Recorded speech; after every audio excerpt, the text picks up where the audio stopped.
This is problem number 85 from chapter 12. It is on page 85. Here we are. It's on page 531, and I'll read it. A 5-pound ball is mounted on a horizontal rod which is free to rotate about a vertical shaft. In the position shown, the speed of the ball is V1 equals 24 inches per second, and the ball is held by a cord attached to the shaft. The cord is suddenly cut, and the ball moves to position B as the rod rotates. B is out on the end of the rod. Neglecting the mass of the rod, determine A, the radial and transverse components of the acceleration of the ball immediately after the cord has been cut, and B, the acceleration of the ball relative to the rod at the same instant. And then finally, part C, the speed of the ball after it has reached the stop B. Now the figure is given as figure P12.85, and you can see dimensions there. B is out 12 inches from the axis of rotation, and the ball A begins 3 inches from the axis of rotation. If you're following along in the book, and you should, you may also want to turn over to page 521 in order to reference one of the equations there, but keep your finger in the page for the figure as well. In any case, so this is problem 85, and we're given some information that we'll write down so that we've got it for reference. First of all, the mass of the ball is 5-pound mass.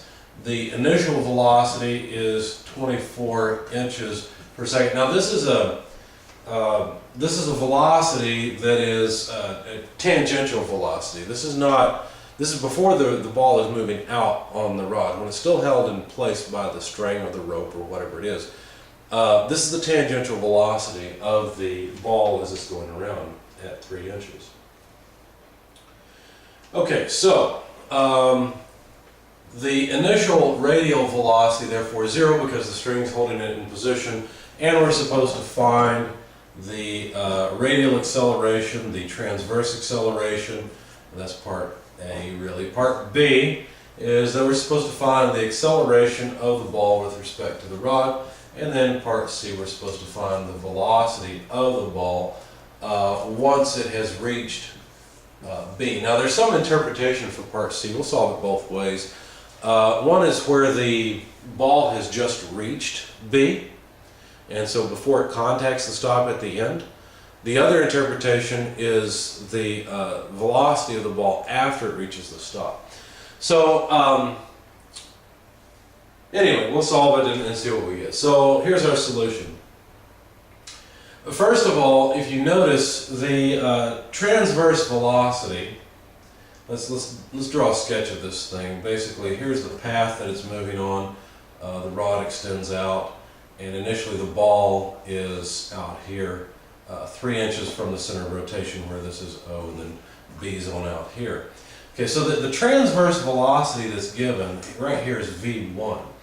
Now, if you remember, V equals omega cross R. Another way of writing this is R times theta dot. So in other words, if you know the radial distance and you know the angular speed about the rotation point, you can multiply those two together and you will get the tangential velocity of whatever object it is that's moving around in that circle at that radius.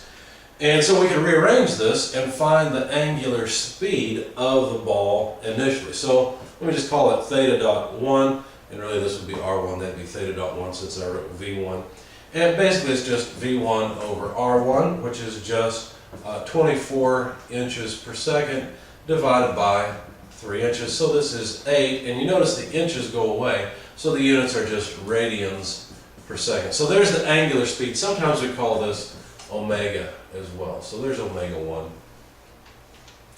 Okay, so we're supposed to find the acceleration, the radial and transverse acceleration. Okay, well, before we can do that, we need to draw a free body diagram. So let's see, let me get rid of this because we've already got what we need from that figure. That is the angular speed. And let me create a free body diagram. Once again, in chapter 12, most of the time you'll begin with a free body diagram. So here it is. Here's O. Here's the rod that goes out to B. And here's the ball. As we said, it's got a transverse velocity in this direction. And if we set up a vector to represent the position of the ball relative to the center, there's our vector r,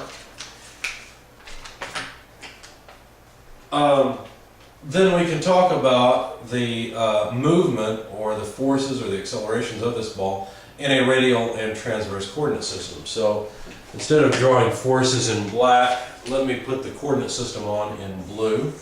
So here is the radial direction, there's the radial unit vector, and here's the transverse unit vector. Now, if you think about it, once the string has been cut, there's nothing that can apply force in the radial direction. And furthermore, the rod is not constrained to rotate at constant speed or anything like that. In fact, since the rod is massless, the rod cannot apply any forces to the object, to the ball. And so basically there are no forces. Our free body diagram has no forces on it because there are no forces of interest. Now, of course, gravity is acting into the board, and so if you were to look at that direction, gravity would be acting downward, the rod would be holding the ball up to keep it from falling, but that's not the plane of interest. The plane of interest is this transverse and radial plane. So basically, the sum of the forces in the radial direction are zero, which means the mass times acceleration in the radial direction is zero. So to answer the question about the radial acceleration, it must be the radial acceleration that's zero. Furthermore, the sum of the forces in the transverse direction is zero, which is mass times acceleration in the transverse direction, and so the transverse acceleration, a sub t or a sub theta, are zero. So we've answered part A. The acceleration is zero. Now, that's not all of the story, because part B says find the acceleration of the ball with respect to the rod.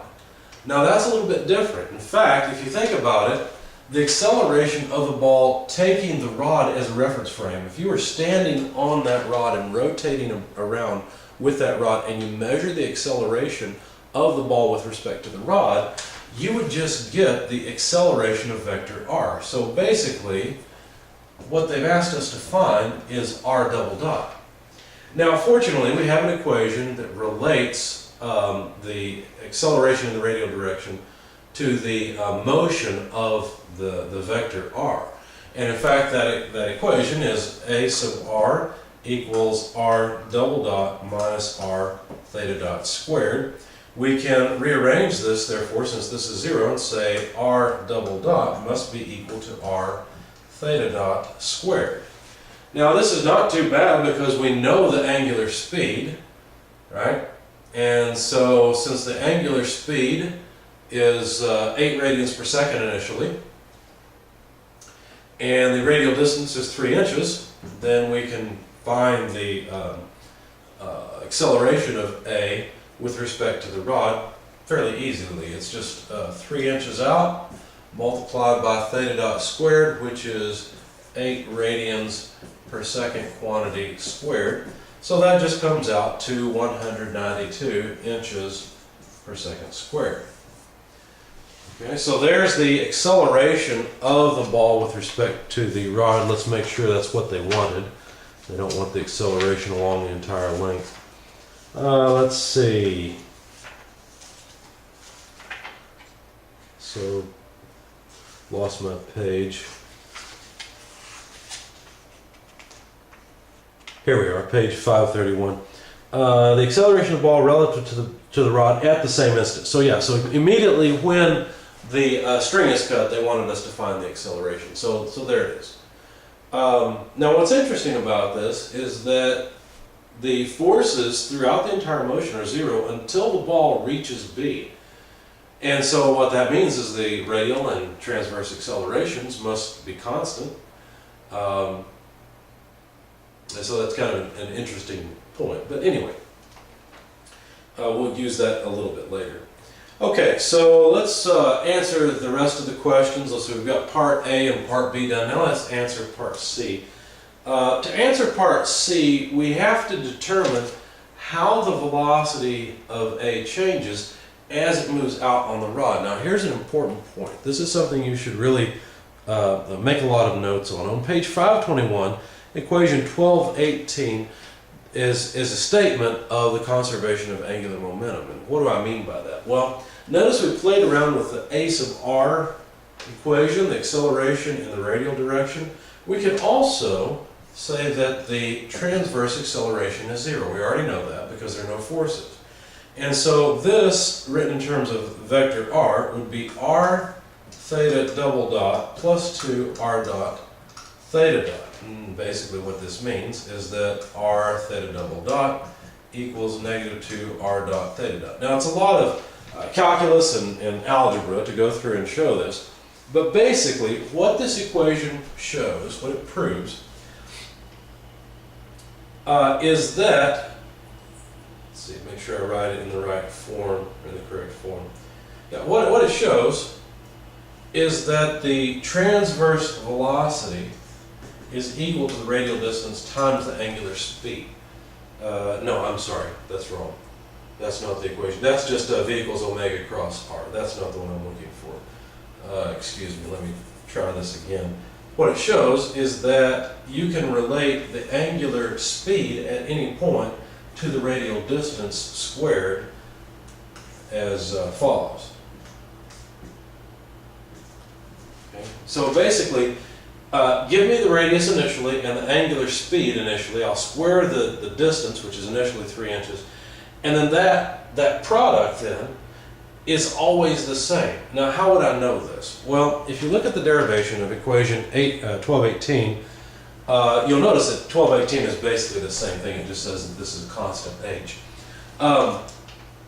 If you look at this, it's derived for an object under the influence of a central force, a force that points towards the center of curvature at all times. Well, that's what we've got here. And you might say, well, that doesn't make sense. There are no forces in this case. So how can it be an object under the influence of a central force, a force that's pointing towards the center of curvature, towards the axis of rotation? Well, it is because basically what that equation says is as long as there's no transverse force, then the angular momentum is conserved. That's basically what it says. Well, we don't have any transverse force. We also happen to not have any radial force, so our radial force is equal to 0.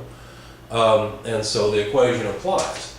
So this basically is what you get out of the transverse acceleration being equal to 0. So as soon as you see a problem where the transverse acceleration is 0, you should jump directly to equation 1218. And let me give you another useful form of equation 1218. If you don't have this written in your book, you should add it. Remember when we were initially dealing with this and we used that V equals omega cross R basically, which is probably something you've seen in your physics courses. So it's equal to the radial position multiplied by the angular speed. We could plug that in because notice we have an R and we have a theta dot. And so what you get is just simply this.